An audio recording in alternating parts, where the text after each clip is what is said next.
So hello, what's up mga ka-J-Vlog? Welcome ulit sa panibagong video. And for today's topic, ayan, parang silent release ito ngayon sa online. At ito na, lumabas na rin finally dito sa Philippines ang Infinix Smart 10 Plus. Maganda kaya to? Tara, check natin.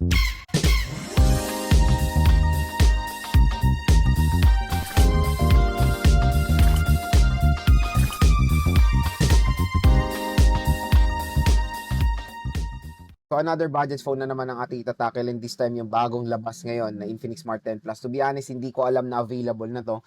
Nung nag-scroll lang ako ngayong 99 or syempre nung nagva-vlog tayo about sa mga murang smartphones, and napansin ko na merong Infinix Smart 10 Plus.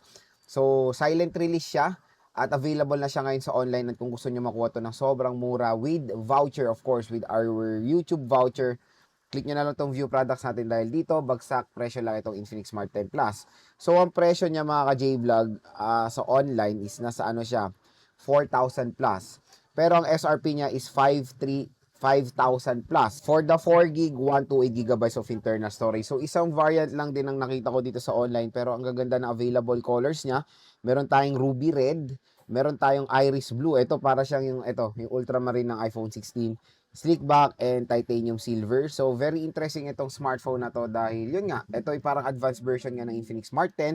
At to be honest, when it comes sa design niya, mukha siyang Google Pixel. Kaya yun yung unang nagustuhan ko dito sa Infinix Smart 10 Plus.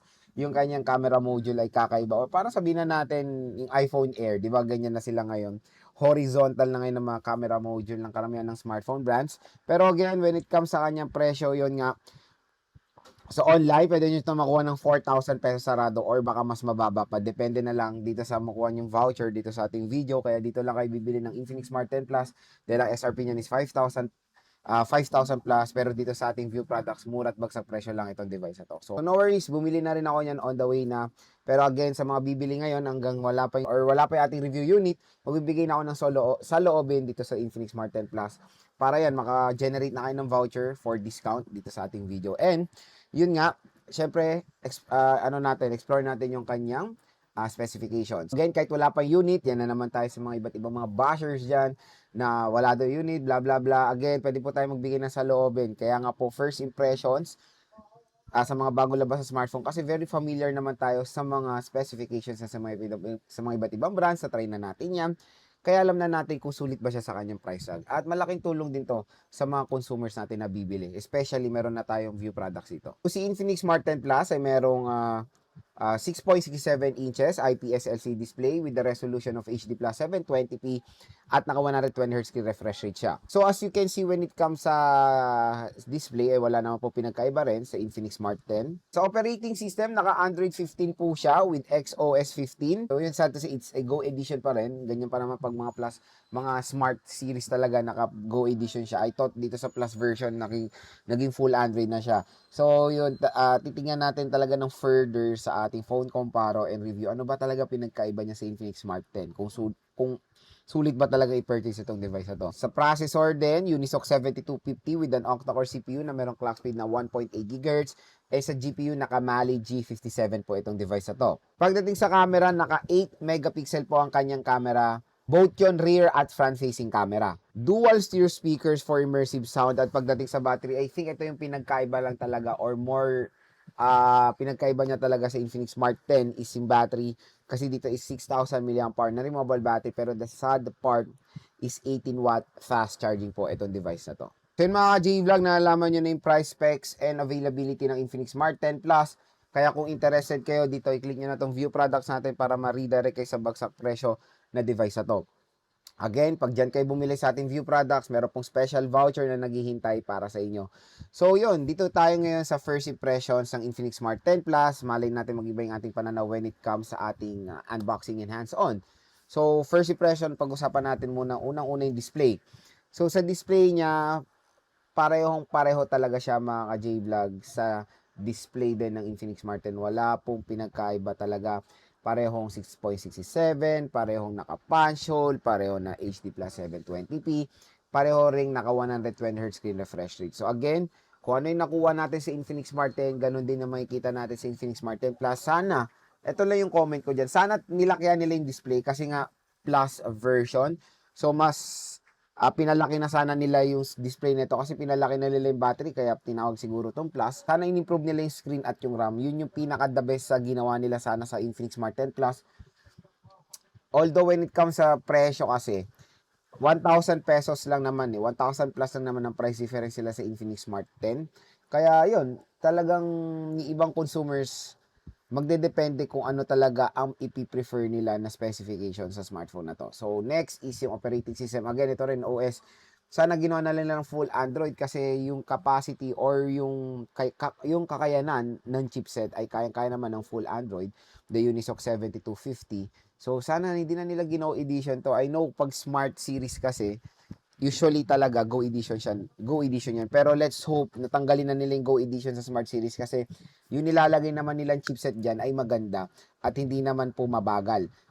Again, Go Edition naka-design yan sa mga mababagal na chipset para mas ma-optimize siya kumbaga magamit nyo pa. Pero dito kasi useless yung Go Edition kung okay rin naman yung chipset niya sa full Android. Yung Unisoc 7250 na test na natin yan sa mga iba't ibang brands na naka full Android at kayang-kaya niya naman ng walang kahirap-hirap. So again, hindi ko alam yung purpose bakit pag Gino edition ng Infinix Smart 10 Plus kung kaya naman ng chipset niya na mag full Android. Next, yung chipset. So the chipset is very very interesting. The Unisoc 7250. Walang ganong pinagkaiba dito sa Infinix Smart 10 na non-plus. So pareho sila na 7250. Kaya hindi talaga, kaya sobrang magugulan yung consumer ano talagang pinagkaiba ng Infinix Smart 10 at Infinix Smart 10 Plus. Kaya when it comes sa performance wise, don't worry, pareho-pareho lang po ang Infinix Smart 10 at Infinix Smart 10 Plus. Next, yung camera, again, pareho din. 8 megapixel main camera. Kaya when it comes sa performance din, pareho-pareho sila. Nagkaiba lang sila, to be honest, yung placement ng camera module. So, Infinix Smart 10 Plus is nasa ano na siya, pataas na, horizontal na siya. Tapos dito sa Infinix Smart 10, para siyang iPhone 16 lookalike nga. So, dito sa Infinix Smart 10 Plus, medyo Google Pixel-ish na yung kanyang design. Which is for me, mas better. Nakaka-attract siya, to be honest, ng consumer kung una talaga nila tinitingnan is design. Next, yung battery, ito na talaga yung major lang talaga na improvement or the upgrade na makukuha natin sa Infinix Smart 10 Plus is of course the battery, 6,000 mAh na removable battery with 18 watt fast charger, with 18 watt fast charging. So yun lang. Kasi sa Infinix Smart 10 naka 5,000 mAh yan with 15 watt fast charging rate. So yun, medyo disappointing din yung fast charging rate niya. Sana ginawa na nilang 33 watts kasi very useless din iteternohan mo to ng ng maliit na charging rate. Tapos ang laki ng battery capacity niya, 'di ba? Pero 'yon, again, 6,000 mAh is a good addition. 18 watt fast charging is still a fast charging, pero pag tinerno mo sa 6,000, parang mabagal din siya kumbaga. So again, yun yung isang major improvement na nakita natin dito sa Infinix Smart 10 Plus na nangyari sa Infinix Smart 10. At for me, yun lang talaga kasi when it comes sa RAM at ROM, wala rin major improvement, hindi man lang ginawang 6GB of RAM. Kasi dito sa Infinix Smart 10, makakuha rin tayo ng 4GB 128, tapos parang 1,000 lang talaga yung kanilang price difference, diba? So, pareho rin sila na merong IP rating na IP64, water and dust resistant. So, yun mga ka-J-Vlog, ang first impressions ko so far dito sa Infinix Smart 10 Plus. And when it comes sa design, yun talagang complete redesign dito sa device na to. At panigurado makakuha to ng attention ng mga consumers when it comes sa design. Ang gaganda kasi ng color variation niya. Lalo na yung blue at saka itong red. To be honest, mukha nga silang iPhone 16 when it comes sa color variation. Tapos yung camera module parang, yun nga, kakaiba sa mga ibang entry level or budget smartphone today. So, yun, hopefully nakatulong ito sa inyong buying decision when it comes to Infinix Smart 10 Plus. At kung interested nga kayo dito, andito yung view products, i-click nyo na to dahil sobrang mura rin naman itong smartphone na to. Again, ang pinagkaiba niya sa Infinix Smart 10 para hindi kayo maguluhan, yung battery capacity, mas malaki siya. So, kaya tinawag siyang plus version siguro dahil mas malaki yung kanyang battery capacity at mas mabilis lang ng konti yung kanyang charging rate. Pero ang tatanungin kung 1,000 of pesos lang naman at importante talaga sa inyo yung battery, yan, go for the Infinix Smart 10 Plus.